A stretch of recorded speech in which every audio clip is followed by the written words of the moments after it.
Alain Degois toujours en plateau, Aziz Seni nous a rejoint. Bonsoir. Bonsoir. Je le disais tout à l'heure en introduction d'émission, vous êtes l'auteur de L'ascenseur social est en panne. J'ai pris l'escalier, monte ton bise également. C'est un petit guide à l'attention des jeunes de banlieue qui deviennent chefs d'entreprise. Les 10 commandements pour eux. Vous avez fondé également Ata France, société de taxi collectif pour les entreprises et les particuliers. Vous êtes l'un des membres fondateurs de l'UDI en charge des questions de sécurité auprès de Jean-Louis Borloo. Votre livre L'ascenseur social est en panne remonte à 2005. Aujourd'hui, 2013, le constat est le même pour vous ?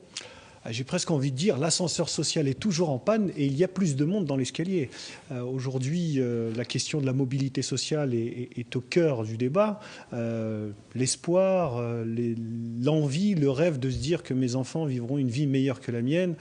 Est-ce que les Français répondent mieux à cette question en 2013 qu'en 2005 ? Je n'ai pas le sentiment. La crise a renforcé un certain nombre de situations graves, particulièrement dans les zones urbaines sensibles. Et en banlieue, pour prendre cet escalier, aujourd'hui, il y a de plus en plus de monde, le chômage, et même quand on est diplômé, même quand on a été à l'école, même quand on a de l'expérience, et ça nous crée aussi des situations de fuite des cerveaux, puisqu'on a aussi des départs vers les États-Unis, la péninsule arabique ou l'Asie. On vous a réunis tous les deux ce soir sur ce plateau, puisque Alain Degois, le sous-titre de votre livre, c'est pourquoi les jeunes des banlieues doivent toujours justifier d'avoir du talent.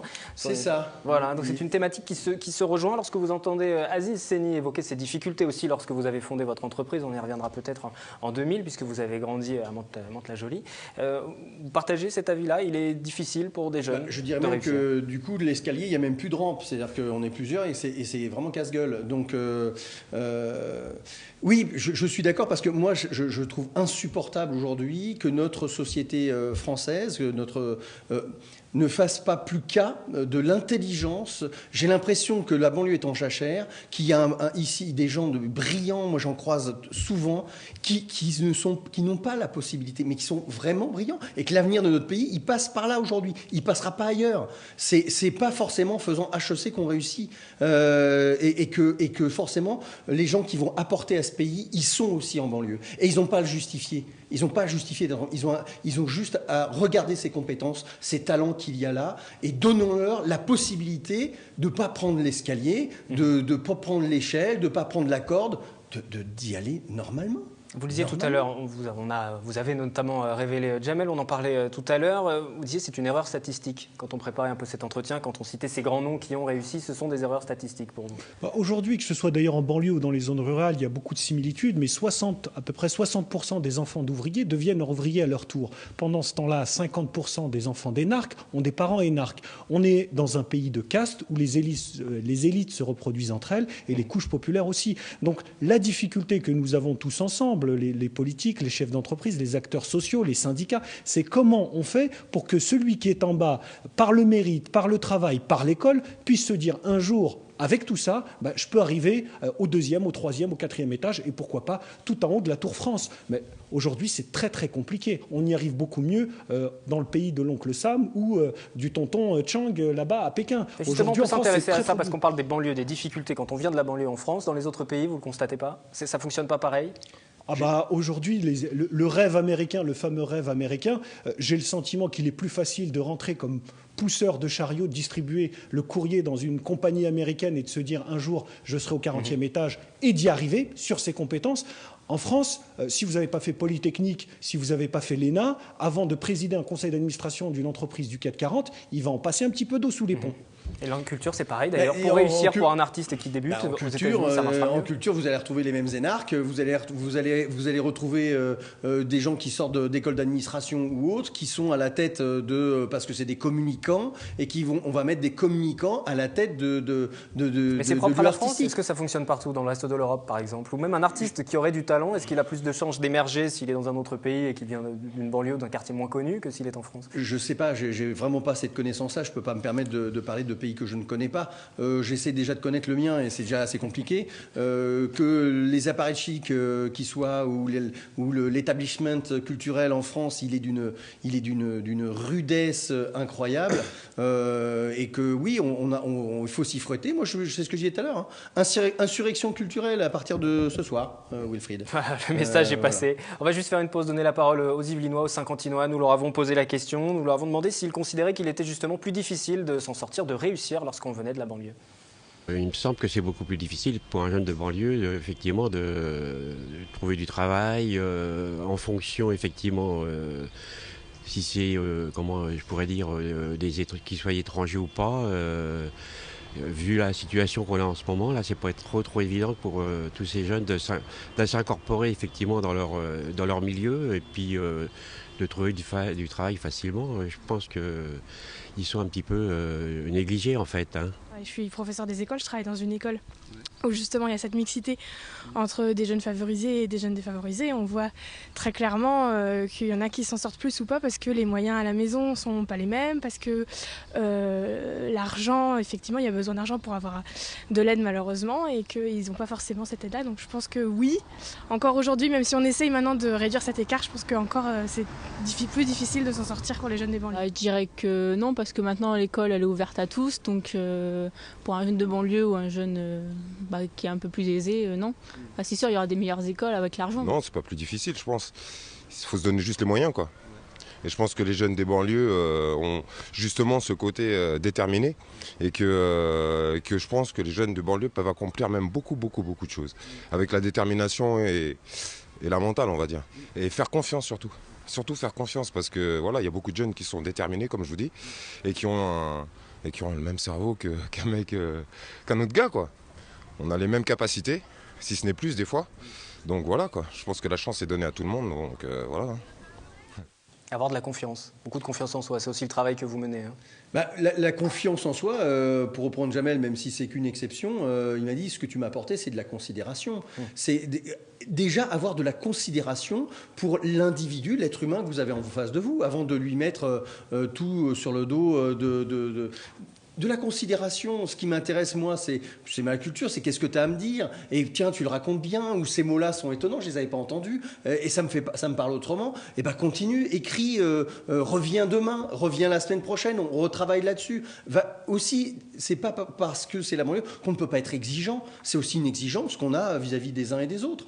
Et de la considération. Et de la considération. Il a raison, cet homme. Voilà.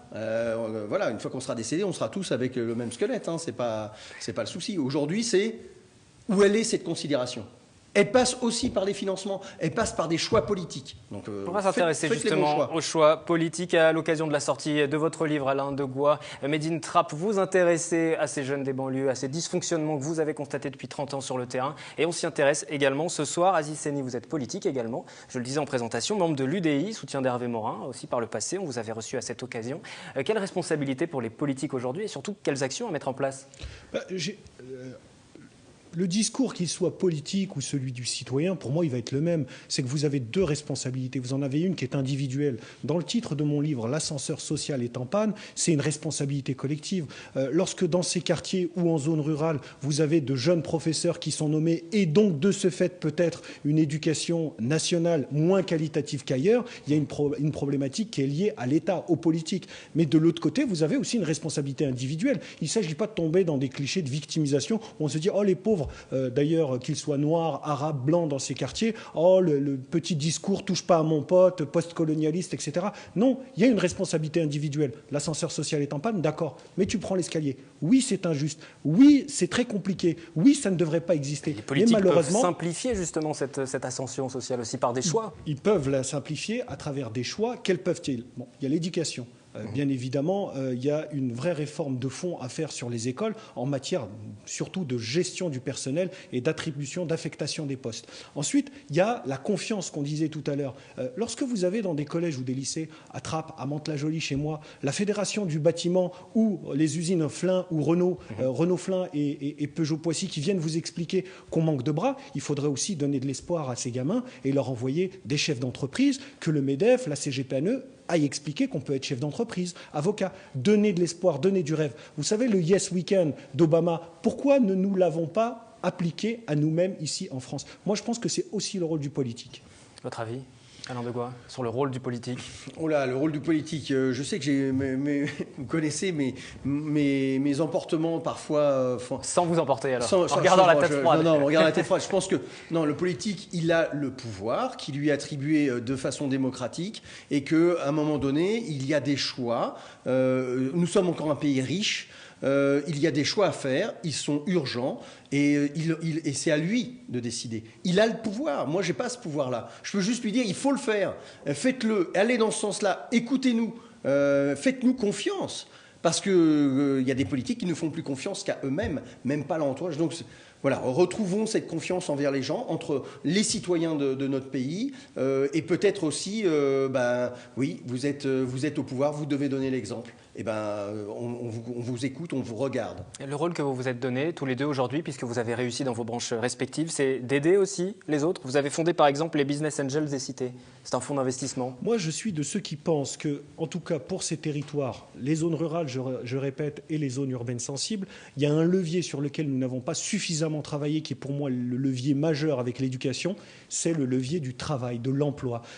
Aider des entreprises à se développer, il n'y a pas d'emploi sans employeur. Donc aider des entreprises, des PME en particulier, à se développer. C'est dans ce cadre que j'ai créé Business Angel des cités, un fonds d'investissement. Nous avons 15 millions que nous investissons dans des PME qui se situent dans les zones urbaines sensibles afin de les aider à se développer. Et une entreprise qui se développe, c'est une entreprise qui recrute. Et qui recrute d'abord dans ces territoires. Vous savez, chez moi, au Val-Fouré, c'est 50% de taux de chômage chez moins de 30 ans. Comment vous pouvez espérer réussir un avenir meilleur avec 50% de jeunes au chômage? Mais on marche sur la tête. Donc il y a des urgences. Et il faut revenir peut-être un petit peu au basique. L'éducation, l'emploi, c'est ultra urgentissime.